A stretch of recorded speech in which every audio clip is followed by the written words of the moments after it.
समंदर में बन रहा एक और तूफान अब भारत में लोगों की धड़कनें बढ़ा रहा है।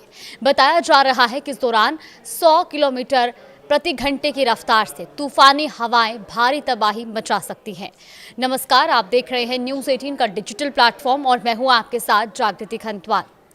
भारत मौसम विज्ञान विभाग यानी कि IMD के अनुसार यहां बंगाल की खाड़ी में बन रहा कम दबाव का क्षेत्र लगातार मजबूत हो रहा है और अगले 48 घंटों में ये एक चक्रवाती तूफान में बदल सकता है।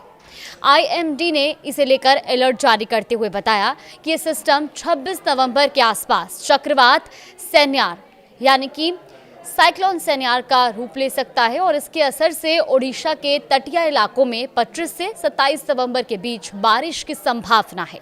IMD की तरफ से जारी ताज़ा अपडेट के मुताबिक फिलहाल ये सिस्टम मलक्का, जलडमरू मध्य और दक्षिण अंडमान सागर के आसपास सक्रिय है और धीरे धीरे दक्षिण पूर्व बंगाल की खाड़ी की ओर बढ़ रहा है।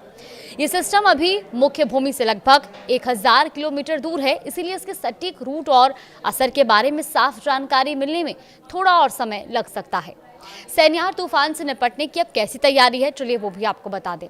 दरअसल IMD के मॉडल संकेत दे रहे हैं कि सिस्टम 24 नवंबर तक डिप्रेशन और 26 से 27 नवंबर तक चक्रवाती तूफान में तब्दील हो सकता है। 27 नवंबर के आसपास बंगाल की खाड़ी में हवा की रफ्तार 100 किलोमीटर प्रति घंटे तक पहुंच सकती है और इससे समुद्र बहुत उग्र होने और दक्षिण ओडिशा के तटीय जिलों में भारी बारिश की आशंका है। एक रिपोर्ट के मुताबिक ओडिशा के राजस्व और आपदा प्रबंधन मंत्री सुरेश पुजारी ने कहा कि राज्य सरकार अलर्ट पर है और संभावित चक्रवात से निपटने के लिए तैयारियां कर ली गई हैं। उन्होंने ये भी बताया कि सरकारी मशीनरी पूरी तरह तैयार है, चाहे सिस्टम आगे और अधिक ताकतवर ही क्यों ना हो जाए। ये सिस्टम सबसे पहले अंडमान और निकोबार द्वीप समूह पर प्रभाव डालेगा और इसकी वजह से 26 नवंबर तक द्वीपों में भारी से बहुत भारी बारिश की संभावना है। निकोबार क्षेत्र में 24 और 25 नवंबर को बारिश चरम पर रहने का अनुमान है। हवा की रफ्तार 30 से 35 किलोमीटर प्रति घंटे से शुरू होकर करीब 55 किलोमीटर प्रति घंटे तक जा सकती है और ऐसे में 25 नवंबर को ये स्पीड और ज़्यादा बढ़कर करीब 65 किलोमीटर प्रति घंटे होने की भी आशंका है। अब तूफान के रूट पर मौसम वैज्ञानिक क्या कह रहे हैं वो भी आपको बता दें। दरअसल इस तूफान के रूट को लेकर अभी असमंजस की स्थिति बनी हुई है।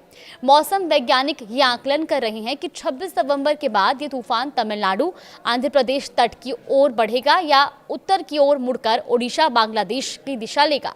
फिलहाल लोगों को नियमित मौसम अपडेट पर नजर रखने की भी सलाह दी गई है। IMD ने ताज़ा अलर्ट में मछुआरों को 25 नवंबर तक अंडमान सागर और दक्षिण पश्चिम बंगाल की खाड़ी में समुद्र में न जाने की सलाह दी है। दक्षिण पूर्व बंगाल की खाड़ी के लिए ये चेतावनी 28 नवंबर तक जारी रहेगी। समुद्री इलाकों और निचले तटीय क्षेत्रों में स्थानीय प्रशासन निगरानी बढ़ा चुका है। बंगाल की खाड़ी का सिस्टम जैसे जैसे ताकत पकड़ रहा है, पूर्वी तट के सभी राज्यों को अलर्ट पर रखा गया है। मौसम विभाग ने यह भी कहा है कि अगले 48 घंटों में स्थिति और स्पष्ट होगी और उसके बाद संभावित चक्रवात मार्ग और प्रभाव पर विस्तृत चेतावनी और जानकारियां भी जारी कर दी जाएंगी। फिलहाल इस खबर में आगे भी अपडेट जानने के लिए आप देखते रहिए न्यूज़ 18।